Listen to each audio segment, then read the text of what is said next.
Don தொலைக்காட்சி நிறுவனத்தின் கல்வி சேவை மேலும் ஒரு ஒளிபரப்பினூடாக இணைந்து கொண்டிருக்கின்றோம்.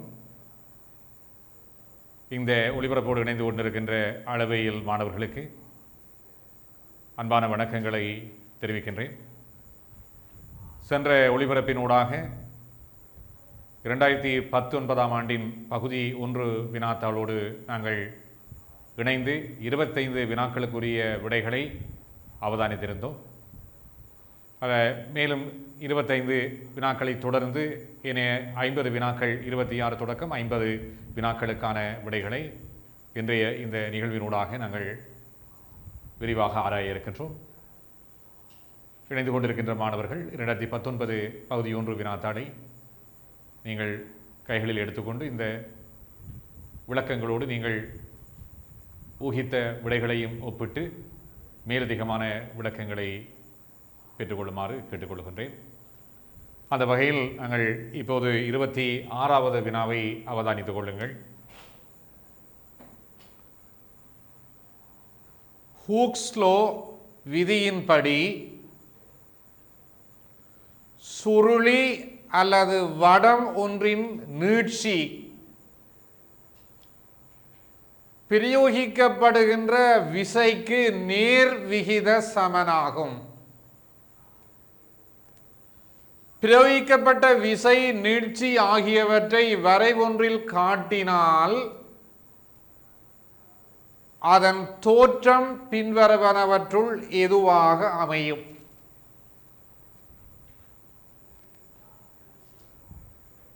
புள்ளிவிவர தரவு பகுப்பாய்வு முறைகளிலே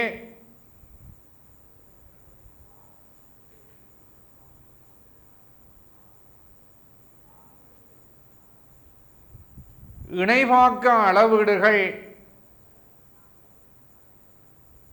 என்கின்ற ஒன்றை நாங்கள் கற்றிருப்போம்.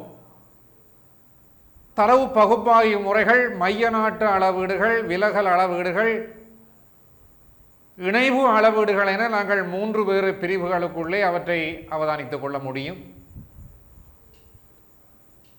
யாதேனும் 2 மாறிகளுக்கு இடையிலான தொடர்பு எவ்வகையில் உள்ளது என்பதை அளவிடுவதற்கு இணைவாக்க அளவீடு பயன்படுத்தப்படுகின்றது.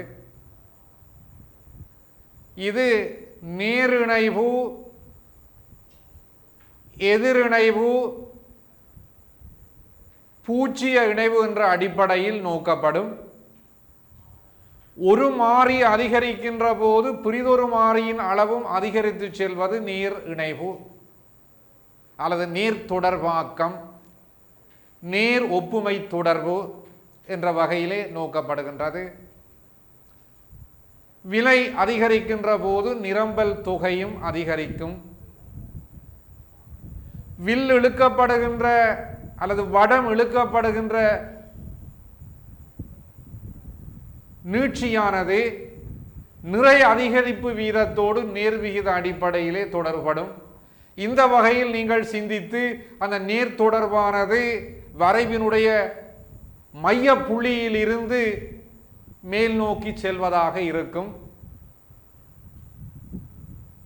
அந்த வகையிலே மில்லின் உடனியல் மாறல் முறையின் அடிப்படையிலே ஒரு தோற்றப்பாட்டில் ஏற்படுகின்ற மாறுதல் பிறிதொரு தோற்றப்பாட்டிலும் அதே விகித மாறுதலை ஏற்படுத்தும் என்ற வகையிலும் நீங்கள் இந்த விதியை அதனோடும் ஒப்பிட்டு பார்க்கலாம். நேர் இணைவாக்கம் அல்லது நேர் ஒப்புமை தொடர்பு அல்லது நேர் இணைவு என்ற வகையிலே நீட்சியும் விசையும் விசையினுடைய அதிகரிப்புக்கேற்ப சுருளி அல்லது வடத்தின் நீட்சியானது நேர்விகித சமன் அடிப்படையிலே தொடர்படுகின்ற போது இங்கே வரைவிலே நாங்கள் மைய புள்ளியினூடாக அந்த நீட்சி விசையானது நேர்விகித அடிப்படையில் தொடர்படும் என்பதை இந்த விசை பிரயோகம் நீட்சிக்கான இந்த வரைபடமானது தெளிவாக எடுத்து காட்டும். எனவே இந்த 3வது விடை அந்த நேர்விகித தொடர்பை தெளிவாக எடுத்து காட்டுவதாக அமைகின்றது. 27வது வினாவை அவதானித்துக் கொள்ளுங்கள். வரைபடத்தில் காட்டப்பட்டுள்ள ஏபிசி ஆகிய 3 வகுப்புகள்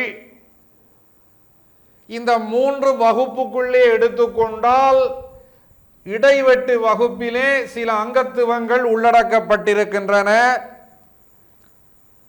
ஏ இடவெட்டு பி இடவெட்டு சி சமன் அன்றே, வெற்று வகுப்பு அன்றே. ஏ இடவெட்டு பி இடவெட்டு சி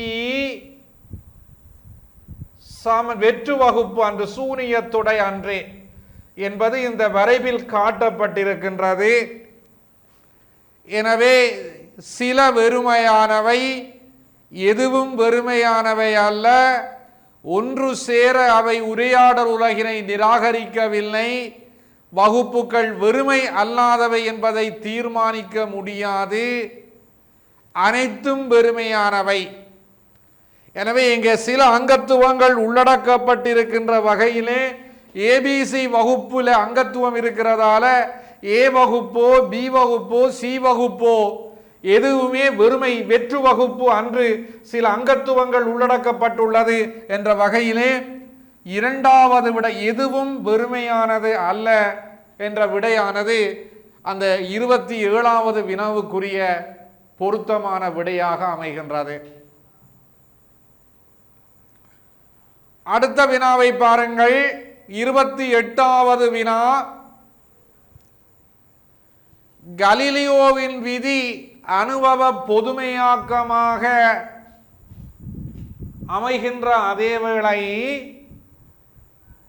நியூட்டனுடைய புவியீர்ப்பு விதி கோட்பாடானதாக அமைவதற்குரிய காரணம்.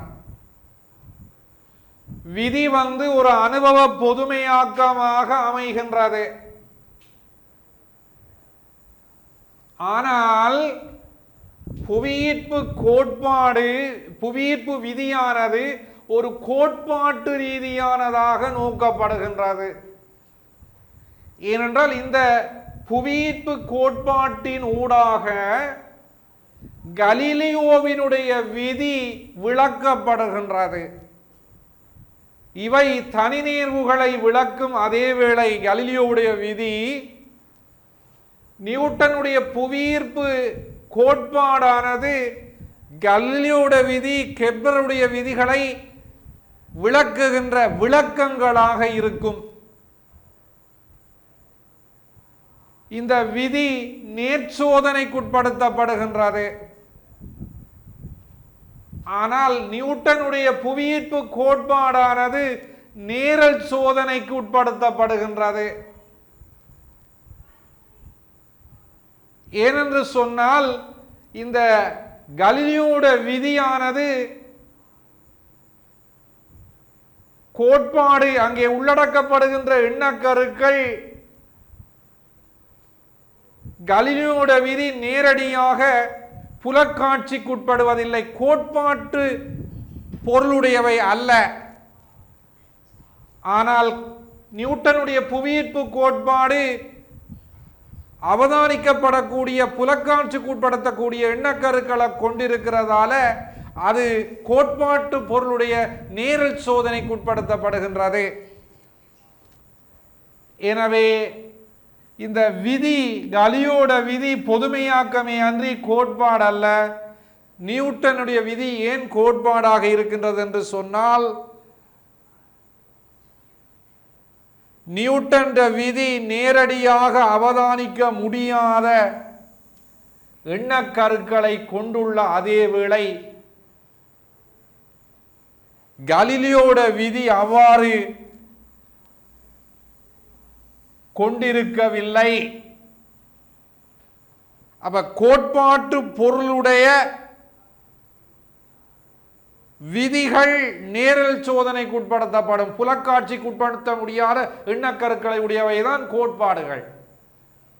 விதிகள் புலக்காட்சிக்கு உட்படுத்தக்கூடிய கோட்பாட்டு பொருள் அற்ற எண்ணக்கருக்களை கொண்டிருக்கின்றவனை. எனவேதான் இந்த நியூட்டனுடைய விதியினால, கோட்பாட்டினால கலியோட விதி விளக்கம் பெறுகின்றது. எனவே இந்த புலக்காட்சிக்கு உட்படுத்த முடியாத எண்ணக்கருக்களை கொண்டிருக்கின்ற கோட்பாட்டு பொருளுடையவை இந்த நியூட்டன் புவியீர்ப்பு கோட்பாடாக கொள்ளப்படுகின்றது. எனவே இந்த 28வது வினாவுக்கு கலிலியோட விதி அனுபவ பொதுமையாக்கமாக அமையும். ஆனால் நியூட்டன் புவியீர்ப்பு விதி ஏன் கோட்பாடு என்று சொன்னால் அது புலக்காட்சிக்கு உட்படுத்த முடியாத கோட்பாட்டு பொருளுடைய எண்ணக்கருக்களை கொண்டிருப்பதால அது கோட்பாடாக கொள்ளப்படுகின்றது. இன்னொரு வகையில் அது கலிலியோட விதியினுடைய விளக்கமாகவும் கெப்லருடைய விதியினுடைய விளக்கமாகவும் அமைவதால அது கோட்பாடாக புவியீர்ப்பு கோட்பாடாக அந்த விதியை நாங்கள் குறிப்பிட முடியும். ஆனால் கலிலியோட விதியை அவ்வாறு குறிப்பிட முடியாது.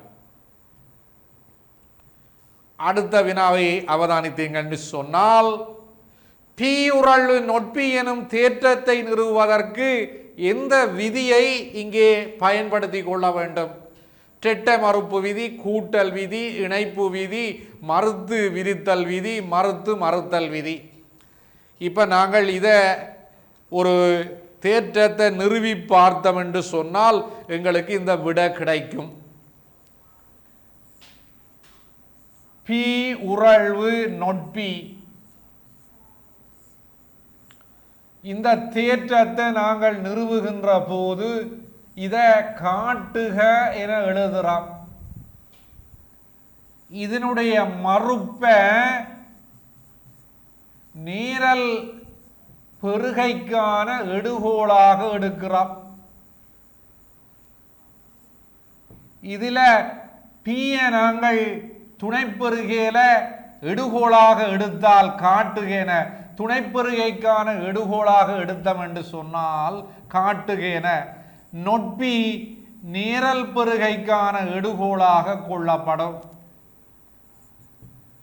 இந்த காட்டுக வரிய நாங்கள் நீரல் முறையில் நிறுவ வேணுமாக இருந்தால் அதற்கு ஒரு முரண்பாட்டை காட்டணும். எனவே 4ஆம் வரியோட சேர்த்தல் விதியை பயன்படுத்தி அல்லது கூட்டல் விதியை பயன்படுத்திட்டு இந்த மறுப்பை நாங்கள் 2ஆம் வரி மீட்டல் விதியில கொண்டு வரலாம். இப்ப காட்டுக வரி வெட்டுப்பட்டதால மீண்டும் பியோட நொட்பிய சேர்க்கலாம் அல்லது கூட்டலாம். 3 கூட்டல் விதி. மீண்டும் பி உரழ்வு நொட்பி முழுவதனுடைய மறுப்பு 2 மீட்டல் விதி. இப்ப விதியும் மறையும் காட்டப்பட்டதால இந்த பெரு தேற்றத்தை நாங்கள் நிறுவி இருக்கிறோம். எனவே இங்க பயன்படுத்தப்பட்ட விதி எது கேட்டப்பட்டிருக்கு என்று சொன்னால் அது சேர்த்தல் அல்லது கூட்டல் விதி. சேர்த்தல் அல்லது கூட்டல் விதி.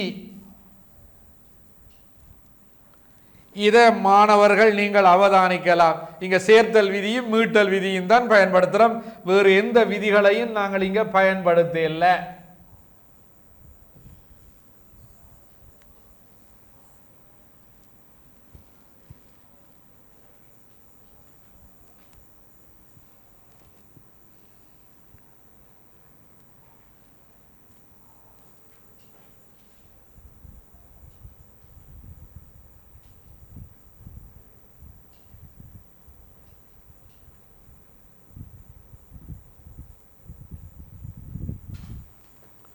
ஆகவே இந்த வினாவை நாங்கள் பார்த்து கொள்வோமாக இருந்தால்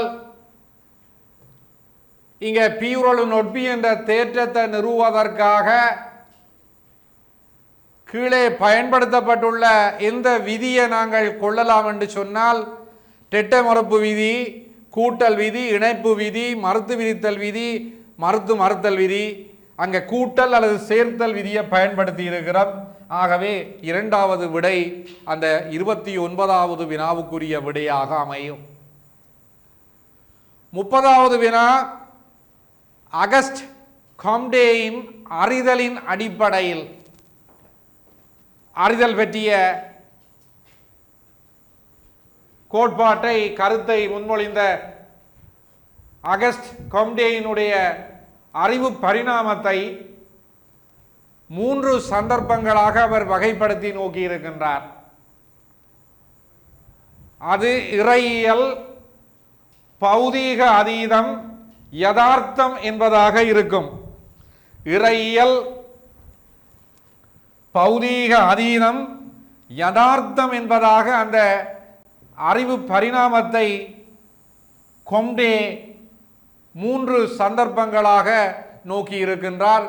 இறையியல் பற்றியதாகவும் புலக்காட்சிக்கு உட்படுத்த முடியாத பௌதீக அதீதம் உள்ளத அடிப்படையிலும் அது யதார்த்தமாக அறியப்படுகின்ற வகையிலே இறையியல் பௌதீக அதீதம் யதார்த்தம் என்பது அகஸ் கொம்டேயினுடைய மனிதனுடைய அறிவு பரிணாமத்தின் 3 சந்தர்ப்பங்களாக நாங்கள் இனம் கண்டுகொள்ள முடியும். அப்போ 30ஆவதுக்கு அந்த 3ஆவது வினாவை நாங்கள் மிகச் சரியான விடையாக தெரிவு செய்யலாம். அளவியற் போலிகளிலே இடம்பெற்ற மீண்டும் ஒரு வினாவை நாங்கள் அங்கே அவதானிக்கின்றோம்.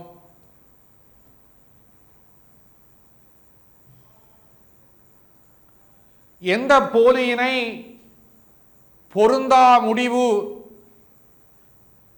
போலி என கருத முடியாது? நியமில் போலிகளினுடைய பாகுபாட்டிலே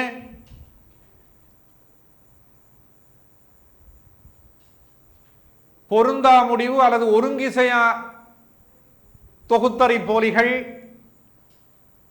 பலவீனமான நலிவான தொகுத்தறி போலிகள், தவறான முத்திப்பு போலிகள்,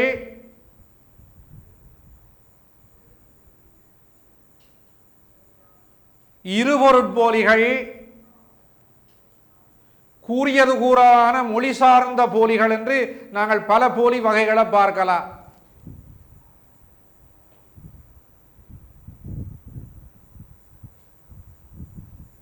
முடிவை உறுதிப்படுத்துவதற்கான சான்றுகள் பொருத்தமற்றதாக இருக்கின்ற வகையிலே இந்த பொருந்தா முடிவு ஒருங்கிசையா தொகுத்தறி தர்க்க போலிகள் ஏற்படும். தடியடி நியாயம், அனுதாப வழி நியாய போலி, ஆழ்நியாய போலி, நேரல் தடத்தற் போலி எல்லாம் அந்த போலி வகைக்குள்ளே அடங்கும். எனவே அனுதாபடி, தடியடி, அறியாமை, அதிகார போலிகள் எல்லாம் இந்த பிரிவிலே அடங்காது. அடங்குகின்ற போலிகள் முடிவு மேற்கொள்ளல் போலிதான் கூறியது கூறல் போலி வகையை சார்ந்தது. எனவே இந்த 4 பிரிவுகளையும் நாங்கள் ஓரளவுக்கு அறியாமையின் காரணமாக ஏற்படக்கூடுகின்ற போலியின் கீழ் பொருந்தா முடிவு போலிகளுக்குள்ள இந்த அனுதாவளி, தடியடி நியாயம், அனுதாப நியாயம், அதிகார போலி என்பவற்றை உள்ளடக்கலாம். அறியாமை நியாய போலியின் வகையை சார்ந்த பொருந்தா முடிவு போலி பிரிவு கீழே அதற்கு நாங்கள் உள்ளடக்கிக் கொள்ளலாம். ஆனால் முடிவு மேற்கொள்ளல் போலியானது கூறியது கூறல் போலி வகையை சார்ந்த ஒரு போலி. எனவே அது மொழி சார்ந்த போலி பொருந்தா முடிவு போலிகளுக்குள்ளே அடக்கப்பட முடியாத ஒரு போலியாக இருக்கும்.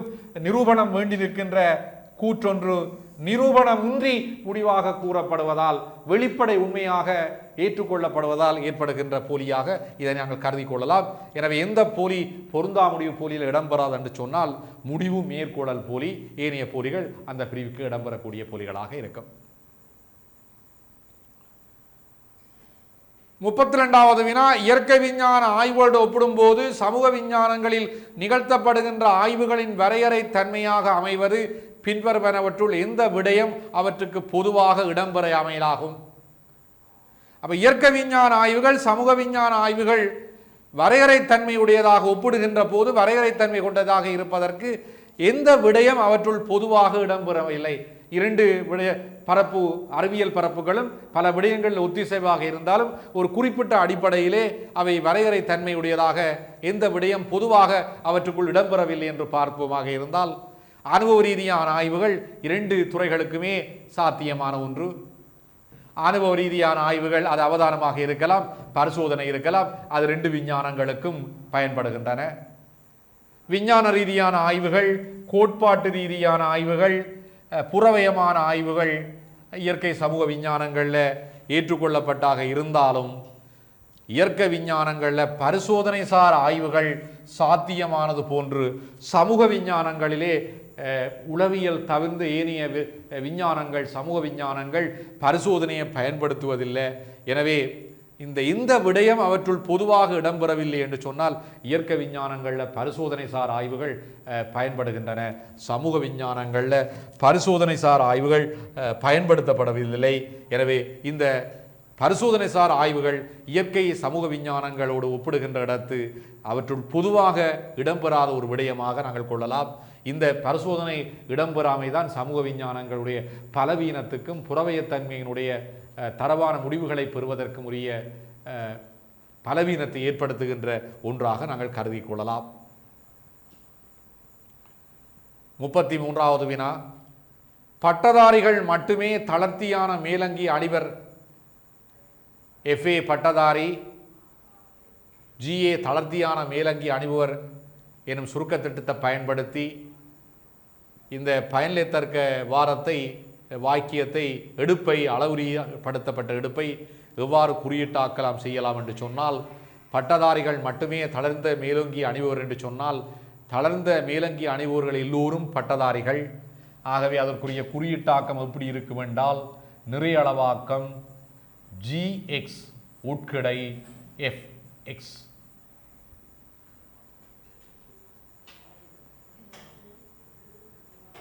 இரண்டாவது விடை தளர்ந்த மேலங்கி அணிவோர் எல்லோரும் பட்டதாரிகள், GX உட்கிடை FX.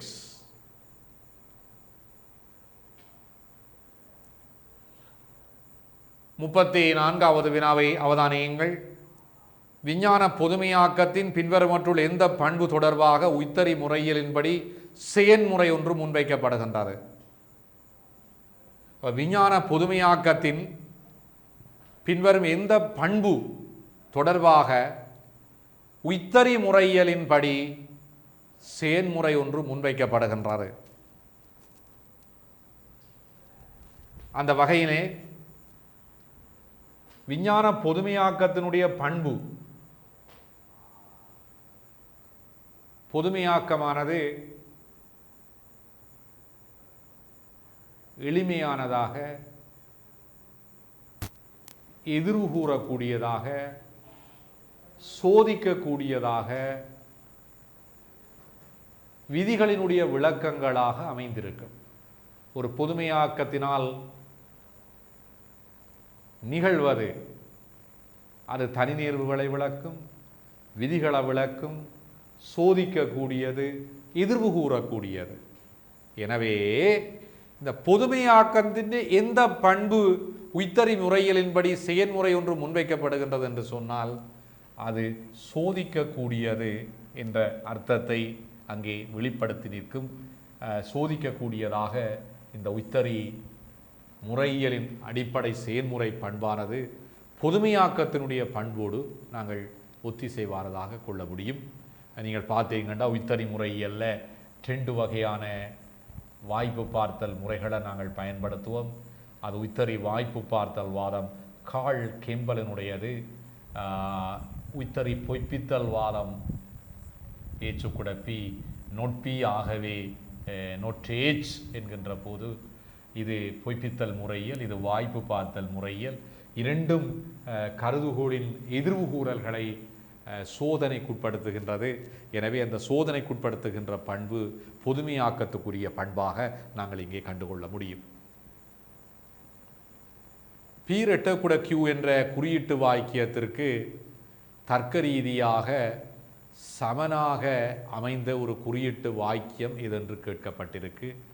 அப்போ P Q என்ற ஒரு வாக்கியத்தை நாங்கள் எடுத்துக்கொண்டால் அந்த குறியீட்டு வாக்கியத்திற்கு எது தர்க்க ரீதியாக சமனாக இருக்கும்? நீங்கள் இந்த விடையை நீங்கள் ஏற்கனவே அறிஞ்சிருப்பீங்கள். இந்த P Q என்பதை நீங்கள் கிளையாக்கம் செய்கின்றீர்களாக இருந்தால் அதில் Pயும் Qவும் நொட் Pயும் நொட் Qவும். ஆகவே இங்கே இதன்படி ஒரு சூத்திரத்தை நாங்கள் பெறலாம், சமனான சூத்திரத்தை. Pயையும் Qவையும் இணைக்கலாம், நொட் Pயையும் நொட் Qவையும் இணைக்கலாம். இந்த உறழ்வை பயன்படுத்தி விட்டோம் என்றால் இதற்கு தர்க்க சமனான புரிதொரு குறியீட்டை பெறலாம். அங்கே உறழ்வை பயன்படுத்தினால் பிரதான மாறிலி இணைப்பாக மாறும். இது ரெண்டும் உறழ்வாக இருந்தால் இங்கே இணைப்பு மாறிலியை பயன்படுத்தலாம். இங்கே உறழ்வின்ற மாற்றுகள் ரெண்டும் இணைப்பாக இருக்கின்ற போது பிரதான மாறிலி உறழ்வாக அமைகின்றது. எனவே நீங்கள் நேர்முறையிலே அந்த பெருமானத்தை நீங்கள் எடுத்துக்கொண்டாலும் கூட அந்த உராய்வு பெருமானம் TFFT என ரெட்டக்குடையுடைய பெருமானத்துக்கு சமனாக அமையும். எனவே 35வது வினாவுக்கு தர்க்க ரீதியாக சமனாக அமைகின்ற பிரிதொரு குறியீட்டு வடிவம் இந்த 5வது விடை அதற்குரிய சரியான விடையாக அமைகின்றது. 36வது வினாவை அவதானியுங்கள். தோமஸ் கூன் வைத்த விஞ்ஞான ரீதியான நிகழ்வுகளின் தொடரை ஒழுங்குமுறையில் கொண்ட தெரிவு எது? விஞ்ஞான ரீதியான நிகழ்வுகளின் தொடர்.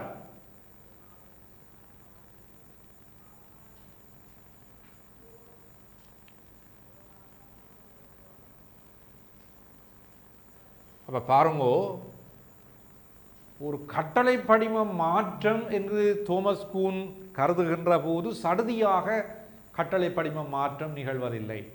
அது தொடர் ஊடாக ஒரு படிமுறை ஊடாக செல்கின்றது.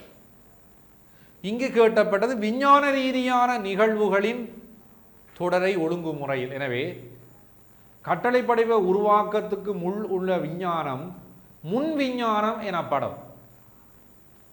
இந்த முன் விஞ்ஞானத்தை அடிப்படையாக கொண்டு விஞ்ஞானிகள் ஒரு பொது உடன்படிக்கையை செய்கின்றார்கள். அப்ப கட்டளை படிம உருவாக்கத்துக்கு முன்பாக முன் விஞ்ஞானம், அதைத் தொடர்ந்து பொது உடன்படிக்கை விஞ்ஞானிகளிடையே கட்டளை படிமமாக ஏற்றுக்கொள்ளப்படுகின்றது. அந்த கட்டளை படிமத்தை ஏற்று விஞ்ஞானிகள் அதன் வழியே ஆய்வை முன்னெடுத்து செல்லுகின்ற காலம் சாதாரண காலம். சாதாரண கால விஞ்ஞானத்திற்கு கட்டளை படிமம் ஆய்வுக்கு வழிகாட்டியாக அமைகின்ற அதே வேளை காலப்போக்கில சாதாரண விஞ்ஞானத்தில கட்டளை படிமத்தை கொண்டு தீர்க்க முடியாத பிரச்சனைகள், முரண்பாடுகள் தோன்றுகின்றன. அதனால நெருக்கடி நிலை தோன்றும். நெருக்கடியினூடாக விஞ்ஞான புரட்சி, கட்டளை படிம மாற்றம் நிகழ்கின்றது. இது புதிய கட்டளை படிமத்துக்கு இட்டு செல்லும். எனவே கூன் முன்வைத்த விஞ்ஞான ரீதியான நிகழ்வுகளின் தொடரை எப்படி நாங்கள் வரையறுக்கலாம் என்று சொன்னால், முன் விஞ்ஞானம், பிற கட்டளை படிமம், அதனை ஏற்று செயற்படுகின்ற விஞ்ஞானிகள் சாதாரண விஞ்ஞான காலம். சாதாரண விஞ்ஞான காலத்தில் செயற்பட்டு கொண்டிருக்கின்ற விஞ்ஞானிகளிடையே ஒரு சாரார் அந்த கட்டளை படிமத்தின் மீது திருப்தியற்ற அல்லது விஞ்ஞான பிரச்சனைகளை தீர்க்க போதுமானது அல்லது என்று உணர்கின்ற போது அதன் உள்ளே முரண்பாடு ஏற்படுகின்றது. முரண்பாடு மேலும் விரிவடைகின்ற போது அது நெருக்கடி நிலையாக தோன்றுகின்ற போது ஒரு புதிய கட்டளை படிவத்தின் மீது விஞ்ஞானிகள் செயற்பட தொடங்குகின்றார்கள். அது புரட்சிக்கிட்டு செல்லும். எனவே இந்த 36வது வினா என்று நோக்குகின்ற போது இந்த 5வது விடை அதற்குரிய சரியான ஒழுங்கு தொடரை காட்டி நிற்பதாக நாங்கள் கருதி கொள்ள முடியும்.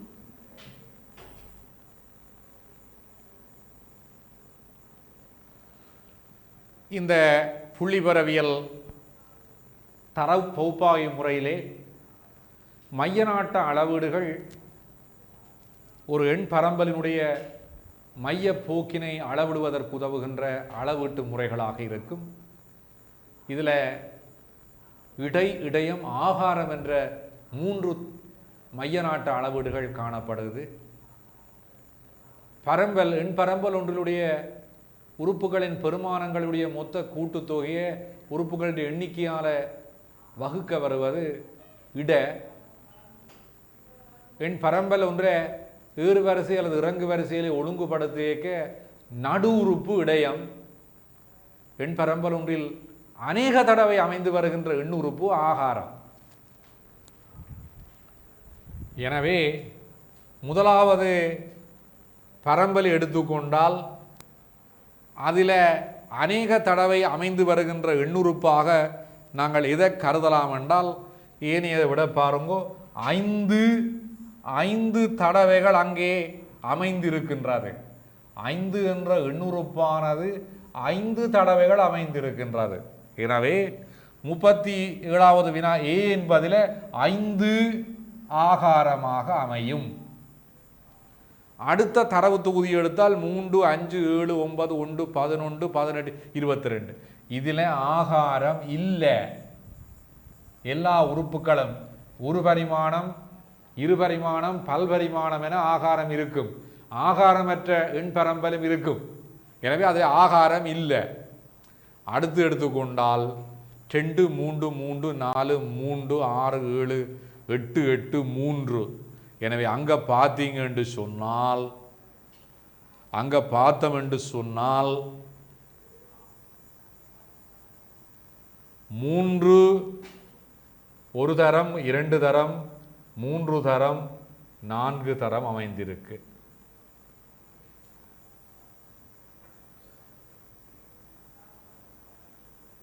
எனவே அந்த பரம்பரையுடைய ஆகாரம் 3ஆக இருக்கும். அப்ப ஏயில ஆகாரம் 5 அதிக தடவை அமைந்து வருகின்ற எண்ணுறுப்பு, பியில ஆகாரம் இல்லை, சியில 3 4 தடவை அநேக தடவையாக ஏனைய உறுப்புகளை விட அதிக மீடினை கொண்டதாக இருக்கு. எனவே 5 இல்லை 3, விடை 1 அதற்கு பொருத்தமுள்ள விடையாக அமையும். இந்த வாய்ப்பின் தன்மையை இந்த வாரத்திலே நேரல் சோதனைக்கு உட்படுத்துகின்ற போது எந்த விடை சரியான மதிப்பீடாக அமையும். மாணவர்கள் வாதத்தை நேரல் சோதனைக்கு உட்படுத்துகின்ற ஒரு படிமுறை தொடருக்கு உட்படுத்தி கொள்ளுங்கோ. அப்போது உங்களுக்கு இலகுவாக இதற்குரிய விடையை நீங்கள் அறிந்து கொள்ளலாம். இப்போது பிரதான மாறிலியை நாங்கள் எஃப் என்று எடுக்கிறோம். பின்னாடி எஃப் ஆக இருந்தால் முன் இணைப்பு மாறிலி டீயா இருக்கும். இணைப்பு மாறிலி டீயா இருந்தால் முன் இணைப்பும் பின் உட்குடையும் டி ஆக இருக்கும். இது டி ஆக இருந்தால் முற்கூற்று உரளும் பிற்கூற்று உட்குடையும் டி ஆக இருக்கும். கியூன்ற பெருமானம் டி, பின்ற பெருமானம் எஃப். கியூன்ற பெருமானம் டி, அப்ப நொட்கியூட பெருமானம் எஃப், ஆருடைய பெருமானமும் எஃப் ஆக இருக்கும். ஏனென்றால் டீயை போட்டால் அங்கே முரண்பாடு வந்துடும். அப்போ பாருங்க, F T T, F T F T T, T F F. அப்போ எங்கே இந்த விடையை நீங்கள் பார்ப்பீங்கள் என்று சொன்னால் ஏனைய விடையெல்லாம் டீயில் தான் ஸ்டார்ட் பண்ணி கொள்ளுது. இதை பாருங்க, F T T T, F T F, T T T F F.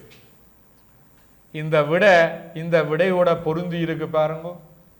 நாங்கள் வளமையா பிள்ளை டீக்கு கியூக்கு டி கொடுத்தா நொட் கியூக்கு எஃப் கொடுக்குறோம். நாங்கள் நொட்டுக்கு எஃப் போட்டோம்னா கியூக்கு டீயை நீங்கள் போடணும். அப்போ தான் இந்த பெருமானம் நொட்டுக்கும் அங்கே இப்படியான ஒரு கேள்வி தரப்படையக்க நொட்டுக்குரிய பெருமானம் மறைக்கும் விதிக்கும் உரிய பெருமானத்துக்கு நீங்கள் கொடுத்துட்டு தான் பார்க்கணும்.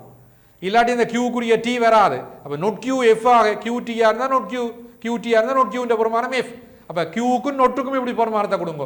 நான் சாதாரணமாக செய்யக்குள்ள நேரடியாக நொட் கியூக்கு எஃப் என்று கொடுப்போம். ஆனால் கியூக்கு டீயே கொடுத்து தான் இங்கே நீங்கள் பார்த்தீங்கன்னா அந்த எஃப் டி என்ற பெருமானம் வரும். கால் கெம்பல் 39வது வினா குறிப்பிடுவதன்படி பாதுகாப்பு விதி காட்டுறு விளக்கமானது சமூக விஞ்ஞான விளக்கத்தின் கட்டமைப்பினை வழங்குகின்ற போதும் சமூக விஞ்ஞானங்கள் அவ்வாறான விளக்கங்கள் பெரும்பாலும் பாதுகாப்பு காட்டுறு விளக்கம் சமூக விஞ்ஞான விளக்கத்தின் கட்டமைப்பை வழங்குகின்ற போதும் சமூக விஞ்ஞானங்கள் பெரும்பாலும் பொது விதிகள் கொண்டிராத துறைகள். பொருளியல்ல தான் பொது விதிகள் கோட்பாடுகள் இருக்கு. கெம்பலுடைய பாதுகாப்பு விளக்கத்தை பார்க்க பொது விதிகள் அல்லது விதிகள் பேரொடு கூற்றாகவும் விசேட விடயங்கள் சிற்றடு கூற்றாகவும் கொண்டு தனிநீர் பற்றிய முடிவை உட்கொடியாக பெறுகின்ற விளக்கம் தான் பாதுகாப்பு விளக்கம். அது பாதுகாப்பு காற்று விளக்கம் இயற்கை விஞ்ஞானங்களில் பௌதிக தோற்றப்பாடுகள் நிகழ்வுகளை விளக்குவதற்கு பொருந்துது. சமூக விஞ்ஞானங்களில் பொருளியல் போன்ற துறைகள் பொருளியல்ல தான் அந்த பொது விதிகள் காணப்படுறதால பாதுகாப்பு விதி காற்றத்தை பலன்படுத்தலாம். கேள்வி விதி எல்ல பயன் விதி போன்ற விதிகள் சமூக விஞ்ஞானங்களில் பொருளியல் துறைகளில் மட்டும்தான் இருக்கு. எனவே மனித நடத்தைகளை நாங்கள் விளக்குவதற்கு கெம்பலினுடைய பாதுகாப்பு காட்டுறு விளக்கமானது எல்லா சமூக விஞ்ஞான துறைகளுக்கும் பொருத்தமற்றதாக இருக்கு. அந்த வகையிலே சமூக விஞ்ஞானங்களிலே பயன்படுத்தப்படுகின்ற விளக்க முறைகளானது நிகழ்தகவு அடிப்படையாக அல்லது புள்ளிவரத்தின் அடிப்படையிலாக புள்ளிவரையல் ரீதியான விளக்க முறைகளாக சமூக விஞ்ஞான விளக்கங்கள் பெரும்பாலும் காணப்படுகின்றது. அப்போ 39வது வினாவுக்கு அங்கே 3வது விடையானது சரியான விடையாக அமையும். 40வது வினா, இத பூலியன் வரைபடத்தில் இதன் சுருக்கத்தை நீங்க பார்த்தீங்கன்னால் இதுக்குரிய விடையை மிக இலவாக கண்டுபிடிக்கலாம். பாருங்கோ, A dot B plus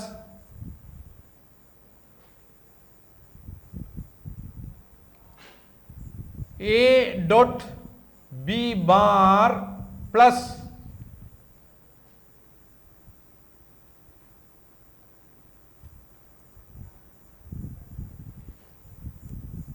A bar dot B. இந்த வரைபடத்தில் இருந்து நாங்கள் இந்த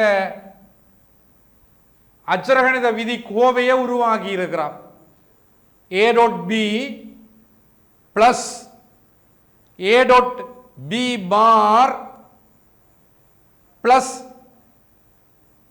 A பார் டாட் B. இதை நாங்கள் சுருக்குவோம், எளிமைப்படுத்துவோமா இருந்தால் இங்க A பொதுவாக இருக்கு, dot B plus B bar plus A bar dot B. அப்ப A B plus B bar to 1 plus A bar dot B. அப்ப இதனுடைய சுருக்கம் எப்படி வரப்போகுது? A plus A bar dot A plus B. A plus A bar equal to 1.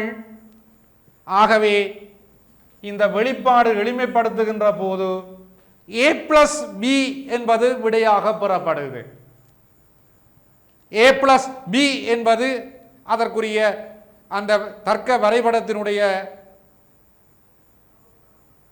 படலைக்குரிய எளிமைப்படுத்தப்பட்ட Boolean அச்சரகணித விதி கோவையினுடைய சுருக்கமான வடிவமாக கவனிக்க முடியும்.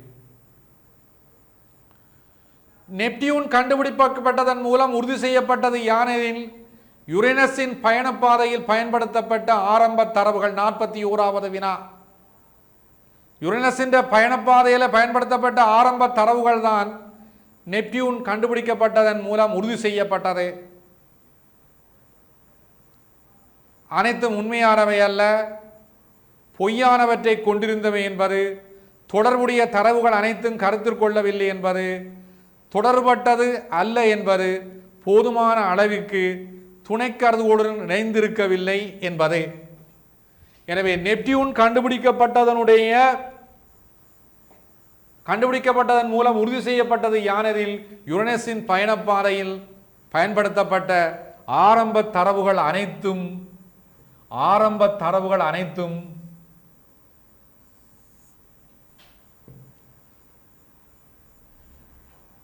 உண்மையானவை அல்ல என்பதனாலாகும். ஆரம்ப தரவுகள் அனைத்தும் உண்மையானவை அல்ல என்பதால் தான் அது பயணப்பாதை மாறியதற்கு ஒரு புதிய ஈர்ப்பு கிரகத்தினுடைய காரணம்தான் என்ற கருதுகோளை உருவாக்கி வானியல் அறிஞர்கள் மேற்கொண்ட ஆய்வுகள் நெப்டியூன் கண்டுபிடிப்புக்குரிய மூலாதாரமாக அடிப்படையாக அமைந்தது. பூலியன் அச்சரகணித விதிகளின்படி எக்ஸ் டாட் y முழுவதனுடைய மறுப்புக்கு சமனாக அமைவது. அதை நீங்கள் டிமோகனில் நீங்க பார்க்கலாம். எக்ஸ் டாட் y முழுவதனுடைய மறுப்பு. அப்ப இது எது இல்லை PNQ உடைய மறுப்பு. இது எதுக்கு சரியா இருக்கும்? நோட் P உராழ்வு நோட் Qக்கு சரியா இருக்கும். இது எதுக்கு சரியப்ப? X bar plus Y bar, X bar plus Y பார்.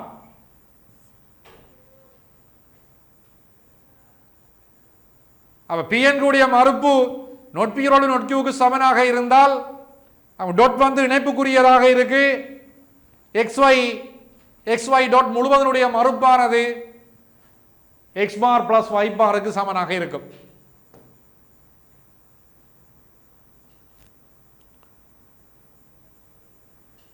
இன்றைக்கு 70 வருடங்களுக்கு முதல் பிரதான பத்திரிகை நிறுவனம் ஒன்று பலமிக்க நாட்டின் ஜனாதிபதி தேர்தல் முடிவுகள் தொடர்பாக கருத்து கணிப்பீட்டு ஒன்றை நடத்தியது. தொலைபேசியின் ஊடாக இறுதி நேரத்திலே வாக்காளர் விருப்பம் தொடர்பான தரவுகள் பெற்றுக்கொள்ளப்பட்டன. மிகவும் பழமையான கட்சி வேட்பாளர் வெற்றி பெறுவார் என்பதே கருத்து கணிப்பீட்டின் போதான எதிர்கூறலாக இருந்தது. எனினும் தேர்தல் முடிவுகளின்படி குறித்த வேட்பாளர் தோல்வியுற்றார். முறையியலில் ஏற்பட்ட தவறே எதிர்கூறல் பிழையாக அமைந்தவைக்குரிய காரணம். அவ தொலைபேசி மூலமாக பெற்றுக்கொள்ளப்பட்ட கணிப்பீட்டு தரவுகளினுடைய அடிப்படையிலே தேர்தல் கருத்து கணிப்பீட்டின் அடிப்படையில் எதிர்கூறப்பட்டவாறு அந்த கட்சிக்காரர் பழைய கட்சியினுடைய வேட்பாளர் வெற்றி பெறவில்லை. இதற்குரிய காரணம் என்னவாக இருக்கும் என்று கேட்கப்பட்டிருக்கு. ஆகவே அங்கே தொலைபேசி பாவனையாளர்கள் பட்டியலிருந்து ஆய்வுக்கான வாக்காளர் தெரிவு செய்யப்பட்ட மாதிரிகள் நியாயமற்ற வாய்ப்பை ஏற்படுத்தியவை. எல்லா வாக்காளரிடமும் தொலைபேசி இருக்கும் என்பது அல்ல. எனவே வாக்காளர் பட்டியலில் இருந்து தொலைபேசியை நாங்கள் உள்ளவர்களுடன் தொடர்பு கொண்டு பெறுகின்ற போது அங்கே மாதிரி தவறுகள் நேர்ந்திருப்பதை நாங்கள் காணலாம். அது ஒரு வகையில் பக்கச்சார்பான மாதிரி ஒன்றாக நாங்கள் கருது கொண்ட போது பாவனையாளர் பட்டியலில் இருந்து நாங்கள் வாக்காளர் இதை நாங்கள் தெரிவு செய்ய தொலைபேசி பாவனை இல்லாத வாக்காளரும் உள்ளடக்கப்பட்டிருப்பினோம். எனவே அதை மாதிரியாக கொண்டு பழைய கட்சி வேட்பாளர் பழம்பெரும் கட்சியினுடைய வேட்பாளர் வெற்றி பெறுவார் என்ற எதிர்கூறல் அங்கே தேர்தல் முடிவுகளின்படி பொய்ப்பிக்கப்பட்டு விட்டது. எனவே அங்கே மாதிரி தவறானது. அந்த தொலைபேசி பட்டியலில் இருந்து அங்கே மாதிரிக்குரிய தரவுகள் தெரிவு செய்யப்பட்ட போது சம சந்தர்ப்பம் சமர் வாய்ப்பு வழங்கப்படவில்லை என்பதை நாங்கள் அங்கே கருத்தில் கொள்ளலாம். அந்த மூன்றாவது வினா அதற்குரிய அடிப்படையாக இருக்கும். காவல உயர்தர பரீட்சையிலே அளவையில் விஞ்ஞான முறையும் விடையளித்த பரீட்சார்த்தி ஒருவர் குறியளவாக்க எஃப்எக்ஸ் நிறையளவாக்கம் எஃப்எக்ஸ் என்பதில் ஆகவே இருந்து ஒரு வலிதான முடிவை நாங்கள் காட்டியிருக்கின்றார். இவ்வாறு இங்கே பெருகையை நிறுவுகின்ற போது அங்கே ஒரு தவறை அவர் நேர்ந்திருக்கின்றது. அது எத்தனையாவது வரியிலே நாங்கள் அந்த தவறு நேர்க்கப்பட்டிருக்கிறதாக கருதப்படுகின்ற போது நிறையளவாக்கத்தை நாங்கள் இங்கே முடிவாக காட்ட முற்படுகின்றோம்.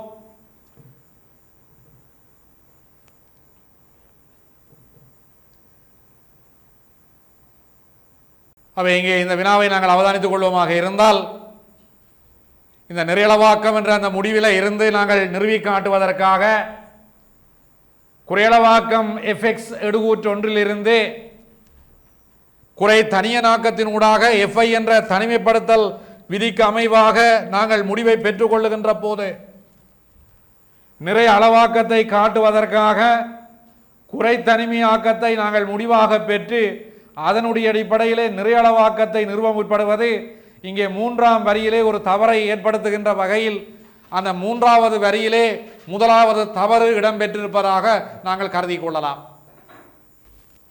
எனவே அங்கே எத்தனையாவது வரியிலே அங்கே தவறு இருக்கென்று சொன்னால் நிரளவாக்கம் எஃப்எக்ஸ் அதிலிருந்து குறையளவாக்கம் எஃப்எக்ஸ் எடுகூற்று ஒன்றிலிருந்து குறைத்தனிமையாக்கம் செய்கிறோம். அந்த தனியனாக்கத்தில் இருந்து நிறையளவாக்கம் பை எஃப்ஐ என்பதை காட்டுக எடுத்து நாங்கள் நிறுவ முற்படுகின்றோம். இந்த வகையிலே எத்தனையாவது வினாவிலே அங்கே தவறு நேர்க்கப்பட்ட எத்தனையாவது வரியிலே தவறு நேர்ந்திருக்கின்றது என்று சொன்னால் குறையளவாக்கத்தை அடிப்படையாக தனிமையாக்கத்தில் பெற்ற விடையை அங்கே அடிப்படையாக கொண்டு நிறையளவாக்கத்தை நிறுவ முற்படுகின்றது தவறாக கொள்ளப்படுகின்றது. எனவே நாலாவது வரியிலே அந்த தவறை நாங்கள் நிகழ்த்தி இருக்கின்றோம். எனவே இந்த 44வது வினாவுக்கு 4வது விடை பொருத்தமான விடையாக அமைகின்றது. 45வது வினா, FA மனிதன், GA தர்க்க கொள்கை உடையவர் என்ற அடிப்படையிலே அங்கே குறியீட்டாக்கத்தின் வெளிப்பாடாக எல்லா மனிதர்களும் தங்க கொம்புடைய குதிரைகளாவர், சில மனிதர்கள் உலர். ஆகவே சில தங்க குதிரைகள் சில தங்க கொம்புடைய குதிரைகள் என்ற இந்த வாரத்தை நாங்கள் குறியீட்டாக்கம் செய்து அவதானிப்போமாக இருந்தால் அதற்கு குறியீடானது நிரளவாக்கம் FX உட்கட GX குறியளவாக்கம் FX. ஆகவே குறியளவாக்கம் GX என்ப முடிவானது பெறப்படுது. அவ்வாறு விடையை பெறப்படுகின்ற போது உண்மை விருட்சத்திலே எடுகூற்றுக்களை ஒன்றன் கீழ் ஒன்றாக எழுதி இறுதியாக முடிவை மறுப்பாக எழுத வேண்டும். எனவே அவ்வாறு நாங்கள் சிந்திப்போமாக இருந்தால் நிறையளவாக்கம் FX GX குறியளவாக்கம் FX முடிவினுடைய மறுப்பு குறியளவாக்கத்தினுடைய GX மறுப்பு. இது அளவாக்கம் மறுப்பாக்கம் செய்கின்ற போது மறுப்பு உள்நோக்கி நகர்கின்றது. குறைத்தனிமையாக்கம் FI மீண்டும் நொட் GY குறைத்தனிமையாக்கம். இனி நாங்கள் நிறைத்தனிமையாக்கம் செய்தால் FI உட்கூட GY இது கிளையாக்கம். நொட் FI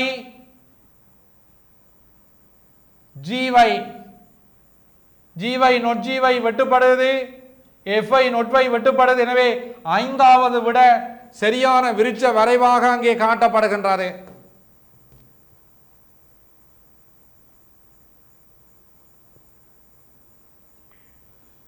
விஞ்ஞானத்தின் அறிவு சார்ந்த முறையியலாளர் என்ற வகையில் கருத்தில் தமது பங்களிப்பை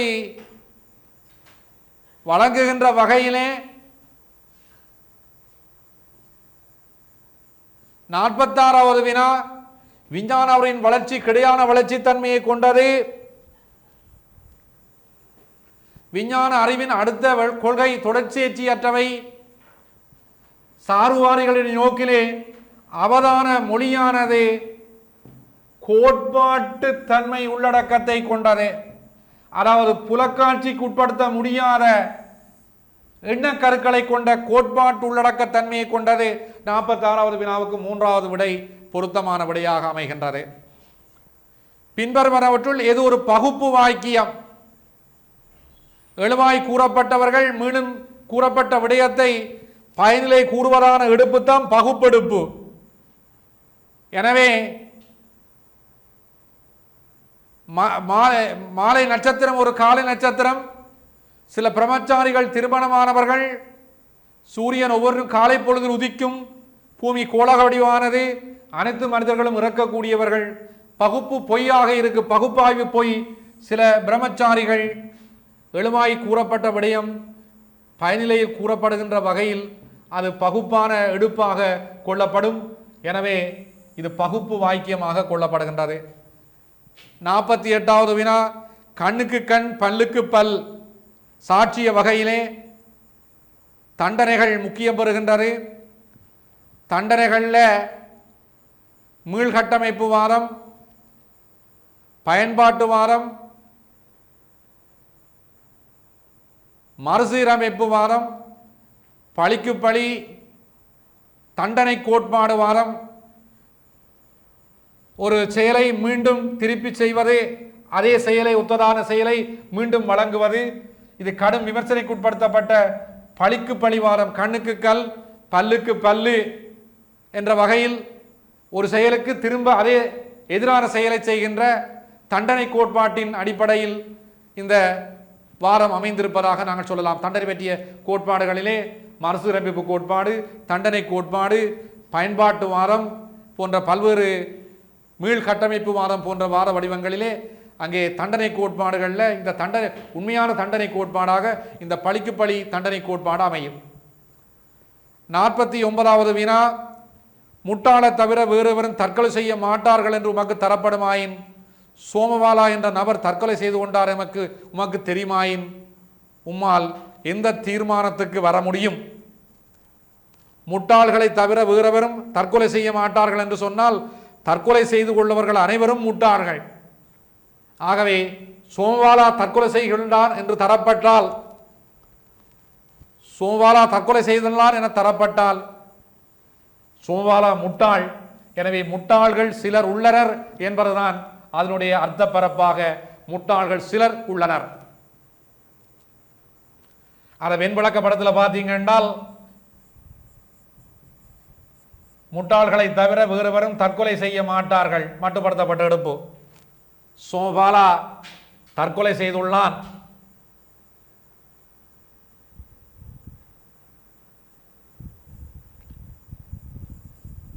எனவே இதில் நாங்கள் அனுமானிக்கக்கூடியது முட்டாள்கள் சிலர் உளர், சமனன்று பூச்சியமாக இருக்கும். அந்த வரைபடத்திலே நீங்கள் பார்த்து கொள்ளலாம்.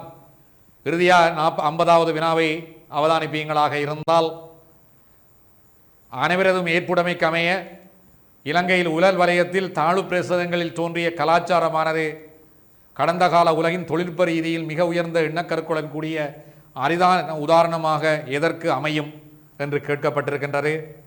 அது குப்தர் காலம், விவசாய கால நாகரிகம், நெற்பதிர்ச்செய்கை கால நாகரிகம், நீரியல் வள நாகரிகம். உலர் வலயத்தில் தாழ்நில பிரதேசங்களில் தோன்றிய கலாச்சாரம் நீர் விவசாயத்தை அடிப்படையாக கொண்ட நீரியல் வள கலாச்சாரமாக நாகரிகமாக காணப்பட்டமை மிக உயர்ந்த எண்ணக்கருக்களுடன் கூடிய அரிதான உதாரணமாக அமைவதை நாங்கள் காண முடியும். அப்போ இந்த ஒளிபரப்போடு நாங்கள் 2019ஆம் ஆண்டு அளவியல் விஞ்ஞான முறை பகுதி 1 வினாத்தாளை நிறைவு செய்திருக்கிறோம். அடுத்து வருகின்ற ஒளிபரப்பிலே 2020ஆம் ஆண்டு வினாத்தாளோடு நாங்கள் இணைந்து கொள்ள இருக்கின்றோம். இந்த நிகழ்வோடு இணைந்து கொண்ட மாணவர்கள் அனைவருக்கும் நன்றிகள். மீண்டும் இந்த வினாத்தாளை நீங்கள் பயிற்சிகளை மீள மீள நினைவூட்டல் கூடாக நீங்கள் திருப்பி செய்து பார்க்க வேண்டும். விடைகளை சுருக்கமாக கண்டறியக்கூடிய வழிமுறைகளை நீங்கள் இதனூடாக கற்றிருப்பீர்கள். பரீட்சைக்குரிய காலம் அறிவிக்கப்பட்டிருக்கின்றது. எனவே அதை நோக்கி நீங்கள் பரீட்சை என்ற எண்ணத்தோடு கற்ற செயற்பாடுகள் ஈடுபடுங்கள். இவ்விதமான ஒளிபரப்புகள் உங்களுக்கு பரீட்சைக்குரிய வழிகாட்டியாக அமையும். மீண்டும் ஒரு ஒளிபரப்போடு இணைந்து கொள்வோம். நன்றி, வணக்கம்.